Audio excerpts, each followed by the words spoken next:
Il voit que les croyants de son village n'ont pas entendu les paroles du Seigneur revenu. Il veut annoncer à tous la nouvelle formidable du retour du Seigneur. Mais il est submergé de réticence et d'inquiétude. Quel genre d'obstacles rencontre-t-il ? Où trouve-t-il la force de continuer à prêcher l'Évangile et rendre témoignage à Dieu ?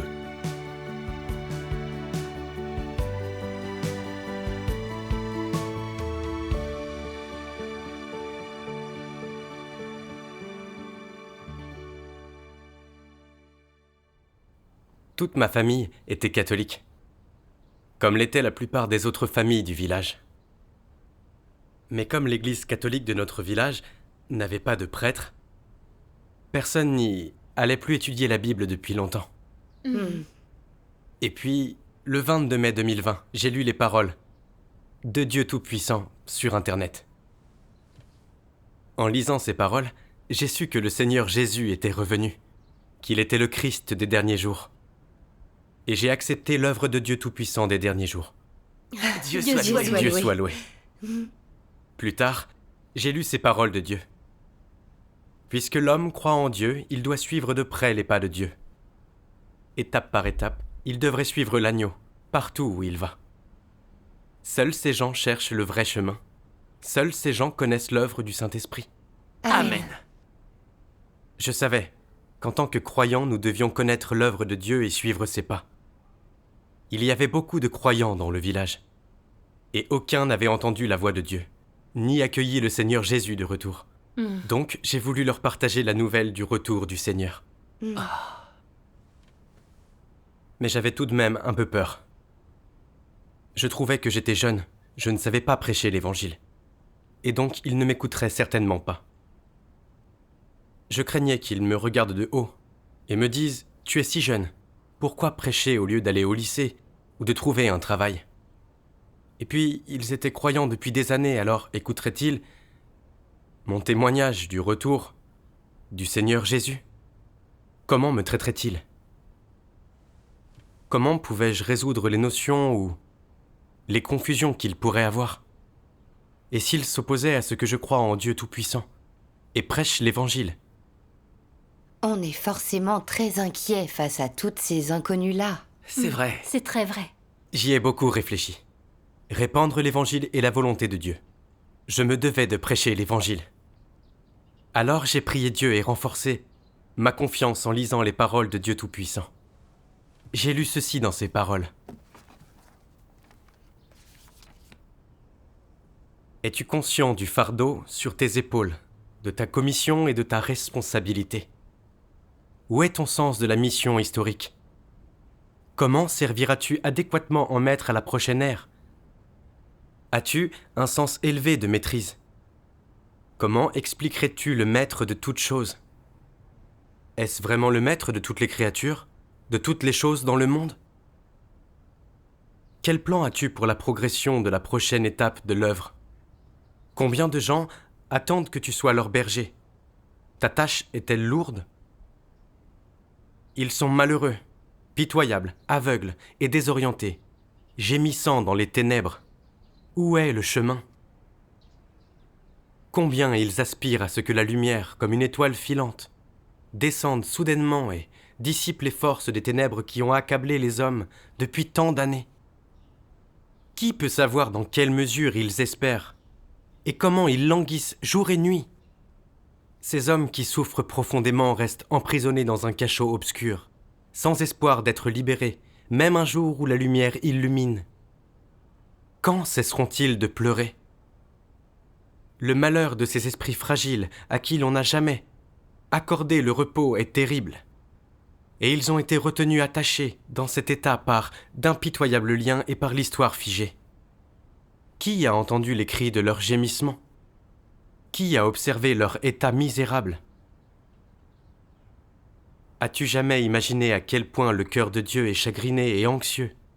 Comment peut-il supporter de voir l'humanité innocente, créée de ses propres mains, endurer un tel tourment ? Après tout, les êtres humains sont les victimes qui ont été empoisonnés. Bien que l'homme ait survécu jusqu'à ce jour, Qui aurait su que l'humanité a depuis longtemps été empoisonnée par le malin? As-tu oublié que tu es toi-même l'une de ces pauvres victimes? Dans ton amour pour Dieu, n'es-tu pas prêt à t'efforcer de sauver ces survivants? N'es-tu pas prêt à consacrer toute ton énergie à rendre l'appareil à Dieu, qui aime l'humanité comme sa propre chair et son propre sang? Tout compte fait, comment interprètes-tu ton utilisation par Dieu pour vivre ta vie extraordinaire? As-tu réellement la détermination et la confiance pour vivre la vie vraiment riche de sens d'une personne qui est pieuse et qui sert Dieu? Amen. Amen. J'ai appris que prêcher l'Évangile était notre devoir. Beaucoup de gens n'ont pas encore entendu la voix de Dieu et ne savent pas que le Seigneur est revenu et est en train d'accomplir l'œuvre du jugement. En effet. Ils vivent encore dans le malheur de la corruption par Satan. Dieu espère qu'on soit tous attentifs à sa volonté et qu'on coopère avec lui. Oui. Quelles que soient nos questions et difficultés, il faut prier Dieu davantage et faire tout notre possible pour répandre l'évangile du règne. Oui. Je ne comprenais pas la volonté de Dieu. Je me trouvais trop jeune pour pouvoir prêcher l'évangile. J'avais peur qu'on ne m'écoute pas et me regarde de haut. J'étais donc coincé dans les difficultés de ma propre imagination. Je ne pensais qu'à mes difficultés, sans considérer la volonté de Dieu. Et je ne pensais pas à prier Dieu à travers ces difficultés, pour accomplir mon devoir. En songeant que des gens espéraient le retour du Seigneur pour être sauvés des ténèbres, j'étais dans l'urgence.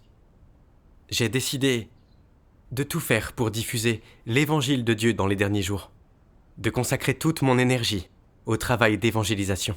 Dieu Dieu soit soit loué. loué. Les paroles de Dieu nous donnent la foi. Oui. Absolument. Après cela, j'ai fait des plans pour leur prêcher l'évangile. Mhm. D'abord, je suis allé imprimer des invitations, afin que 10 familles entendent un sermon chez moi. Oh, Les gens ont été surpris et m'ont complimenté sur ce que je faisais. Dieu soit loué. Dieu soit Dieu loué. soit loué. J'étais vraiment content. Après, j'ai pensé que si beaucoup de gens venaient, avec juste mon téléphone, il serait dur de lire les paroles de Dieu en écoutant le sermon. Mhm. Je suis donc allé demander à un ami de me prêter son ordinateur portable. Ce soir-là, 13 sont venus écouter le sermon. Et ils ont aimé lire les paroles de Dieu durant la réunion. Ceux qui voulaient lire se portaient volontaires. Et ils ont adoré ça. À la fin de la réunion, ils étaient contents. Ils ont dit que les paroles de Dieu étaient merveilleuses et que c'était formidable de se réunir pour les lire. Dieu soit loué. Ils ont aussi voulu amener leurs proches le lendemain. Dieu soit loué. Dieu soit loué. Voir à quel point ils aspiraient aux paroles de Dieu m'a rendu heureux. Mais toujours emprunté. L'ordinateur de mon ami n'était pas viable. Alors j'ai voulu en acheter un moi-même. Or, quand j'ai réuni tout mon argent, ce n'était pas suffisant pour en acheter un. J'étais dans un dilemme. En me renseignant, j'ai appris qu'un vidéoprojecteur coûtait moins cher qu'un ordinateur. J'ai donc emprunté pour acheter un vidéoprojecteur, afin que les villageois puissent lire les paroles de Dieu. Oui. Alors, j'ai contracté un emprunt, et j'ai acheté un vidéoprojecteur. Mhm. J'ai tout préparé avant que commence la réunion suivante. Les villageois n'ont pas tardé à se montrer. 19 personnes étaient présentes. Elles remplissaient toute la salle. Dieu soit loué. À ce moment-là, j'ai vu que Dieu avait tout arrangé. J'ai été enthousiasmé. J'ai trouvé un haut-parleur pour que tout le monde entende les paroles de Dieu. J'ai échangé sur la vérité et sur la façon dont les prophéties du retour du Seigneur se sont accomplies. La manière de l'accueillir, d'être sûr que le Seigneur Jésus est revenu et le fait que Dieu soit venu exposer chaque type de personne. Les gens présents ont tous participé à la lecture des paroles de Dieu. Et des enfants étaient ravis de lire les paroles de Dieu. En voyant combien ils avaient soif des paroles de Dieu, j'ai su que tout cela était l'œuvre de Dieu. Certaines personnes sont restées après la réunion. Elles avaient adoré. Le chef du village et les autres étaient tous très émus. Et le chef du village voulait que tout le monde vienne écouter les paroles de Dieu. C'était surprenant. Ce résultat a totalement anéanti mes notions. J'ai eu très honte. J'ai vraiment été témoin de l'œuvre de Dieu. Et j'ai acquis plus de foi pour partager l'Évangile. Dieu soit loué. Dieu soit loué. J'ai invité les villageois tous les jours pour des sermons. Et de plus en plus de gens sont venus. Ils étaient tous ravis et disaient « Je n'avais encore jamais lu ce genre de choses. Dieu s'est fait chair et est revenu. Nous pouvons le retrouver. Nous avons de la chance de pouvoir accueillir le Seigneur. » Dieu soit Amen. loué. Les brebis de Dieu entendent sa voix. En effet, ils ont aussi planifié un événement pour inviter à une réunion plus de gens des villes des environs. Ils m'ont dit « Tu es si jeune, mais tu fais ça pour les villageois. Tu nous permets d'entendre les paroles de Dieu et tu es si consciencieux pour ça. Personne ne l'avait encore fait pour nous. Nous n'aurions jamais cru qu'un jeune comme toi le ferait. C'est merveilleux. Dieu soit Rendons loué. grâce à Dieu. Je savais que c'était bien les actes de Dieu, ce qui m'a enthousiasmé et a renforcé ma foi. Amen. Amen. Amen. Mais j'ai eu des difficultés en abreuvant ces nouveaux croyants. Il arrivait que mon internet marche mal, je devais faire du porte-à-porte. Le pire était qu'il pleuvait beaucoup. Les routes devenaient boueuses et il était difficile de les parcourir. Quand j'allais les abreuver, je courais d'une maison à l'autre. Parfois, j'allais chez un nouveau croyant avant qu'il pleuve. Et je devais attendre car il n'était pas là. Et quand j'avais fini l'échange, le chemin était mauvais.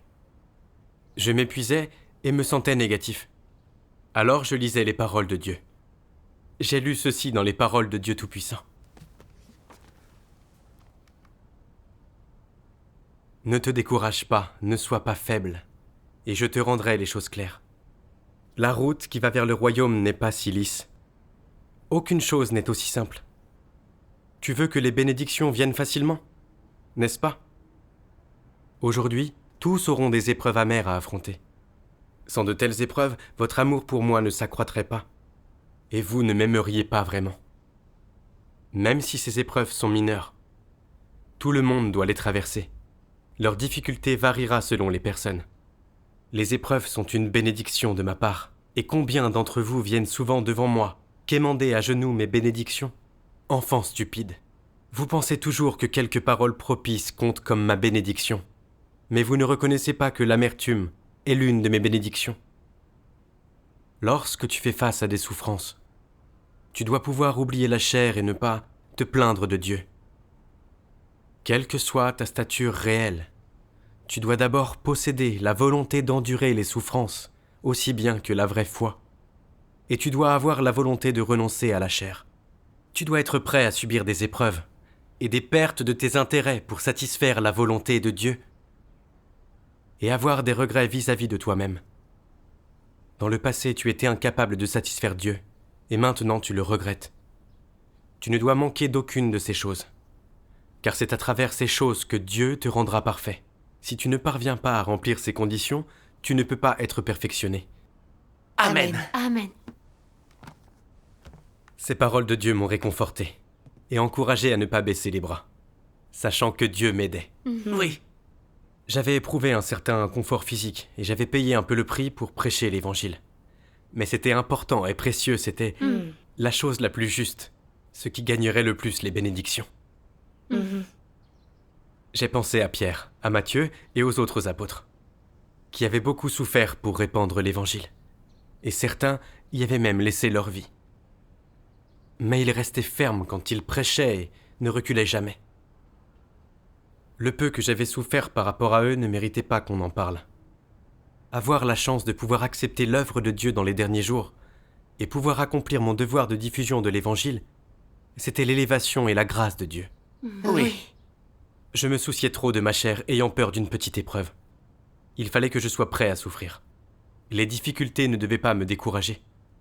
Même si je souffrais, je devais prêcher l'Évangile et témoigner de Dieu. Faire mon devoir pour satisfaire Dieu. Dieu soit Dieu loué. soit loué. Même si nous devons beaucoup souffrir pour faire notre devoir et satisfaire Dieu, ça en vaut la peine. C'est vrai. Oui. Par la suite, je suis tombé malade, pendant plusieurs jours. Le soir, j'avais de la fièvre, mal à la tête et au ventre. Je ne pouvais même plus parler. Une sœur a vu que je n'étais pas en forme et m'a dit « Tu ne devrais pas aller à la réunion de ce soir ». Sur le coup, j'ai acquiescé. Mais après, l'idée de laisser les nouveaux croyants se réunir seuls m'a mis mal à l'aise. Je me disais que tomber malade était un test pour moi et que je devais faire mon devoir. Je me suis rappelé qu'un jour, j'avais été malade et blessé à la jambe, mais j'étais allé jouer au foot. Alors pourquoi je ne pourrais pas faire mon devoir ? Oui. Oui. À cette pensée, j'ai pris ma moto pour aller à la réunion. À ma surprise, en arrivant, je ne me suis pas senti si mal. J'étais heureux. Au bout de 2-3 jours, j'allais mieux. Dieu Dieu soit soit loué. loué. Après plus d'un mois de travail acharné, la plupart des villageois, hormis ceux travaillant hors de la ville, avaient accepté l'évangile de Dieu Tout-Puissant des derniers jours. Dieu Dieu soit soit loué. loué. C'était la direction et la bénédiction de Dieu. Absolument. Plus tard, j'ai pensé que même si j'avais prêché l'évangile à tous les villageois, ça ne satisfaisait pas Dieu. Je voulais que plus de gens entendent la voix de Dieu. Car beaucoup ignorent que le Seigneur Jésus est revenu, qu'il exprime beaucoup de vérité pour purifier et sauver l'humanité. J'ai donc décidé de prêcher dans d'autres villages. J'ai donc prié dans mon cœur. Ô Dieu Tout-Puissant, guide-moi pour que je ne perde pas la foi et que je puisse aller de l'avant. Je suis convaincu que tu m'aideras à résoudre toutes mes difficultés. Amen. Amen. Après ça, je suis allé prêcher l'évangile dans un village voisin. Ça s'est bien passé. J'ai descendu une route boueuse pendant 30 minutes pour leur prêcher l'évangile. Mais les 3 premiers ménages n'avaient pas le temps et m'ont poliment renvoyé. J'ai été vraiment déçu et un peu découragé. Ce soir-là, je suis rentré très tard. Sœur Annie m'a appelé pour savoir comment ça s'était passé. Et elle a échangé avec moi, ce qui m'a encouragé. J'ai lu ces paroles de Dieu Tout-Puissant. Dieu Tout-Puissant dit : Ce que je désire, c'est ta fidélité, ton obéissance, ton amour et ton témoignage maintenant. Même si tu ne sais pas, à l'heure actuelle, ce que sont le témoignage et l'amour, tu dois me donner tout ton être et me remettre les seuls trésors que tu possèdes, ta fidélité et ton obéissance. Tu dois savoir que le témoignage de ma victoire sur Satan se trouve dans la loyauté et l'obéissance de l'homme, tout comme le témoignage de ma conquête complète de l'homme. Le devoir de ta foi en moi est de témoigner pour moi, de m'être fidèle à moi et à personne d'autre, et d'être obéissant jusqu'à la fin.